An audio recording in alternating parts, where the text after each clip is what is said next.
Voltamos com o terceiro e último bloco do Gente em Destaque. Hoje eu converso com o cantor lírico Tomás Davi. Bom, Tomás, nessas tantas apresentações que você já tem, nesses anos todos de carreira, eu imagino que algumas situações mais curiosas, algumas inusitadas, devem ter acontecido já no palco, né? Já aconteceu com você alguma, ou esquecer a letra, ou sei lá, tropeçar e cair em algum lugar? Olha, sempre tem algumas né, situações assim, mas pensando assim, algo mais inusitado, assim, deixa eu ver, não me recordo de nenhuma, assim, acho que por sorte o Papai do Céu vai iluminando, assim, ele vai... Mas acontece, né, de colega, ou já aconteceu de esquecer, às vezes, alguma coisa, você está tão entretido em alguma cena, alguma coisa, de esquecer uma letra, ou por exemplo, né, agora recentemente a gente estava numa apresentação, um coleguinha tinha que subir na cama, ele escorregou e caiu da cama, mas aí tudo que a gente vai contornando e vai... Mas algo muito grande, assim, que tenha causado um impacto muito assim, não, né? Às vezes algumas coisas pequenas, assim, sempre acontecem, até porque a ópera é um organismo vivo, assim, né? A gente ensaia, a gente prepara, estreia, e aí ela vai tomando vida, assim, ela vai mudando a forma, ela vai... Então acontecem imprevistos, sempre acontecem, mas afinal de contas a gente é artista, né? Então a gente tem que saber lidar com o imprevisto também, a gente tem que saber lidar. Mas teve uma vez, agora que você falando assim, que foi justamente, eu esqueci, estava fazendo um recital que eu esqueci a letra e tinha rimas no final da letra. Con le nevi e i soglioni al concerto di tromboni nelle bombarde di canone. E nesse momento eu esqueci, e na hora Canelone eu me lembro que eu criei, na hora eu não percebi muito, depois eu fui ver a gravação e eu criei qualquer palavra que acabasse com a mesma letra e foi bem engraçado isso. Eu me lembro que eu nem me dei conta, assim, quando eu fui ver, foi algo bem engraçado. Você fica ansioso antes de entrar no palco, ou para você hoje em dia já é uma coisa normal? Não, é bom, né, é bom ficar ansioso, é bom você temer um pouco o palco, né, porque se você se sente extremamente confortável, é uma armadilha isso, né, então você de certa forma em estado de alerta, você está mais concentrado, você vai estar mais nada que você tem que saber. Logicamente, quando eu era mais novo, em muitos momentos você sobe ao palco e você deixa, às vezes, o nervosismo, né, tomar conta e tudo mais, mas você vai aprendendo a lidar com aquilo, né? Hoje, eu já me sinto bem mais confortável, bem mais confiante, então... mas é bom sentir um certo receio, porque ele te deixa atento. Todas as vezes que você está muito confiante no palco, você vai errar alguma coisa, pode ter certeza. E trabalhar com a esposa? Porque você falou da Mariana no primeiro bloco. Sim. E hoje vocês trabalham juntos, tanto na escola quanto fazendo as óperas, cantando algumas óperas. Sim, a gente está nessa junto. Ela está aqui no estúdio também assistindo a gente. Como é que é trabalhar com a esposa, dividir o cotidiano? Ela esteve aqui nesse programa 2015, 6 anos atrás, ela respondeu uma coisa, que eu esse mate como que você vai responder agora. Com ela é um prazer enorme viver, né? Eu a conheço desde que ela era minha professora, então eu tinha 13 anos. Nós temos uma diferença de idade, ela tem 9 anos a mais do que eu. E quando eu tinha 13 anos, a gente já se conhecia desde 2000, quando meu pai era proprietário, quando ele se tornou proprietário da escola. E em 2003, quando eu comecei a fazer aula, uns 8 meses depois, a gente nesse período começou a conviver mais juntos e a gente engatou num romance secreto, né? Eu tinha 13 e ela estava com 22 anos. Você sabe que eu vou fazer um parênteses aqui, porque quando ela veio aqui no programa 2015, ela falou sobre isso, assim, quase no fim do programa, e eu não lembro agora se estava já no fim, eu estava sem tempo de continuar a entrevista, e eu não consegui continuar a conversa. Vamos exibir esse trechinho do programa, daí a gente conversa mais pra frente. E você conhece seu marido na escola também? Porque ele também é cantor, né? Sim, ele é cantor. Cantor lírico também. Cantor lírico, estamos juntos há 11 anos. Ele é 9 anos mais novo. Quando começamos a namorar, eu tinha 22 anos, ele tinha 13. Caramba! Sim. E eu dava aula na escola que é do pai dele. E ele foi fazer aula de canto comigo. E foi assim que começou. Eu vi que ele é uma pessoa muito inteligente. Que iniciou um romance secreto, porque Foi você secreto. tinha 13 anos e ela tinha 22. Exatamente, a gente teve que ter muita cautela nesse momento e aí a gente conseguiu esconder por pouco mais, acho que de 5 meses, 6 meses. A gente foi muito negligente e nós fomos pegos andando de mãos dadas e tudo mais. Foi um caos, foi muito, muito complicado. Acho que esse início de relacionamento nosso para os pais dela também, os meus, né? Mas tem uma história engraçada que a gente já estava namorando escondido, ninguém sabia. E eu tinha 13 anos, a minha mãe trabalhava durante a noite, né? Ela era enfermeira, trabalhava durante a noite. E aí, uma noite... E sempre quando minha mãe trabalhava fora, eu dormia com o meu pai. A gente dividia a cama. Era uma coisa desde criança, então eu tinha 13 anos e ficava. E um dia, o meu pai liga para a Mari e fala com ela, ó, é o seguinte, eu preciso conversar com você porque eu estou preocupado com o Tom e a gente precisa conversar para ver algumas coisas. Ela ficou meio assim, a gente já namorando escondido. E aí ele pega e chama a Mari e fala, olha, eu estou preocupado com ele, porque vocês estão andando muito juntos, ele está criando, acho que, falsas expectativas em respeito a vocês e tudo mais. E essa noite ele começou a me abraçar e me chamar de Mariana, te juro. E ali, cara, e a gente mal ele sabia que a gente já estava junto. E ele preocupado porque eu estava criando expectativa, ia sofrer e tudo mais, porque ele imaginava que ela não ia nem dar bola para mim. E teve um incidente assim que foi muito engraçado. Eu não sabia que eu falava dormindo, então eu não sabia que eu podia entregar também, né? Pouco tempo depois dali, a gente teve que dizer, foi muito complicado, até para os amigos também, porque eu era um garoto, ela teve que abrir mão de muita coisa para esperar eu ter idade para a gente começar a construir uma vida sólida juntos, né? Então ela é um anjo para mim. Né? Mas teve mais problema com os seus pais ou com os pais dela? Olha, meu sogro, eu me lembro, aí o que acontece? Descobriram, o pai dela descobriu, e aí eu me lembro que um dia ela foi para São Paulo fazer aula, e eu corajoso, né, falei, eu vou lá conversar com a fera. E fui na casa dela, eu me lembro que eles estavam chegando de compra do supermercado. Você com 13 anos. Só com a cara e com a coragem, 13 anos. E eu fui conversar com o meu sogro, a minha sogra. A minha sogra foi muito bem, ela, nossa, desde sempre deu muito apoio. Mas o meu sogro relutou. No início eu me lembro que ele foi meio duro, assim, né? Ele não guardava as compras, ele já tacava, né? Na prateleira as compras, enquanto eu tentava explicar que talvez pudesse dar certo, de que a gente estava bem, assim, que a gente já, né? Mas também foi pouco tempo, eu consegui conquistá-los, eles me conquistaram também, então foi algo muito, assim, mas entre amigos também, né? Os nossos amigos em geral, virou motivo de muito deboche também, virou motivo de muita... Mas a gente sobreviveu a tudo isso. Agora, falando do lado profissional, né, que a gente estava falando no comecinho. Sim. Trabalhar com a sua esposa, aí não gera aí discussões, porque tá todo dia junto, aí, sei lá... Não, a gente tem muitos debates produtivos, assim.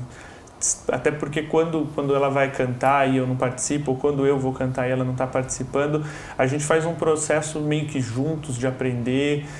Na escola, por exemplo, a gente às vezes está com um aluno ou outro com algum problema, a gente troca ideias para tentar resolver, achar uma solução junto. Então, a gente optou por juntos unir forças, né? Ao invés de ser dois egos artistas duelando, né? Então é uma parceria assim profissionalmente muito bem sucedida, assim. A gente lida muito bem com esse aspecto. Então o fato de trabalhar junto faz muito bem. A gente lida muito bem com isso. Vamos ver então vocês dois cantando em ação no palco. Vamos lá.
fora, quando você está aí, horas de folga, você escuta outros tipos de música? O que você costuma fazer?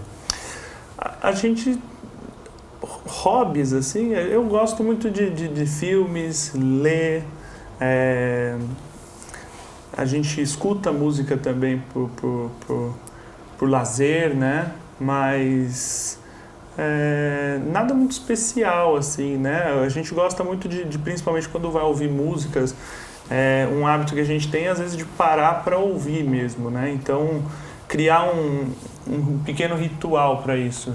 Então, sempre quando a gente quer ver algo específico, a gente, ou mesmo não, música a gente gosta mesmo de parar, de escutar, de analisar, porque quanto mais complexa se torna, mais atenção a gente precisa para se digerir isso. Então, é uma das coisas que a gente precisa começar desde muito cedo a aprender, né? A música, ela é uma ferramenta de formação humana, não pode ser tratada como um puro entretenimento. Então, quando a gente começa a pensar, por exemplo, em alimentos, a gente precisa selecionar alimentos saudáveis, com a música não é diferente. Então, a gente precisa criar dentro de nós um filtro para a gente começar a ir peneirando o que é bom, o que não é, e selecionando e aguçando, né? Assim como um paladar, o nosso gosto musical. Então, a gente ouve música despretensiosamente, mas a gente gosta muito de parar para ouvir mesmo e colocar lá e simplesmente 100% de foco. Isso é muito importante.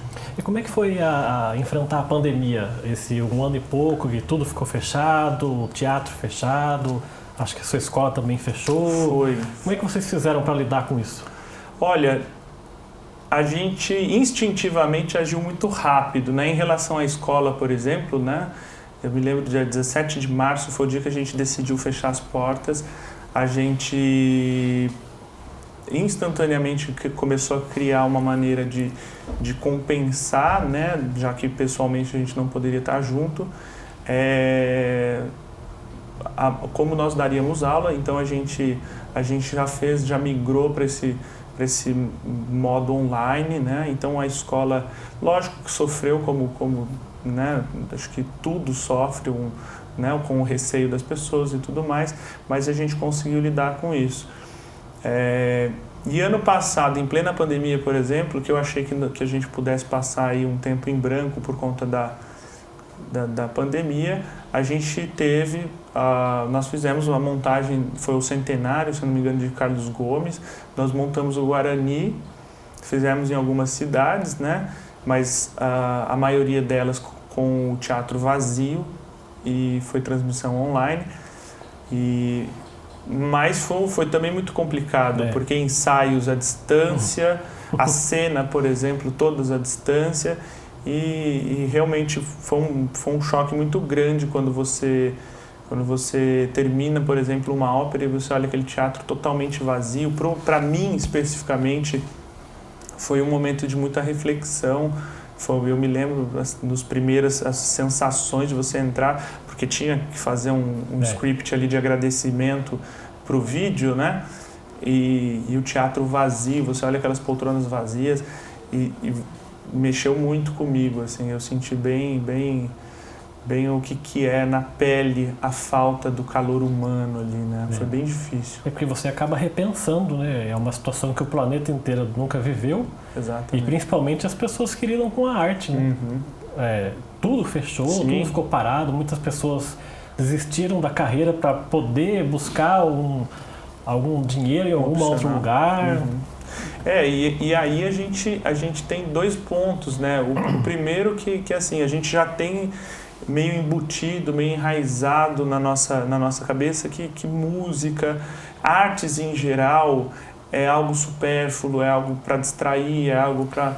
Então, nós artistas, a gente tem que lutar contra isso, né? A gente vê, por exemplo, casos em países onde artistas eles são tratados como celebridades mesmo, porque é algo que eles veem valor naquilo. Celebridades no bom sentido, né? Claro. Não como essas celebridades não reality show, não é famoso, não é famoso, é respeito.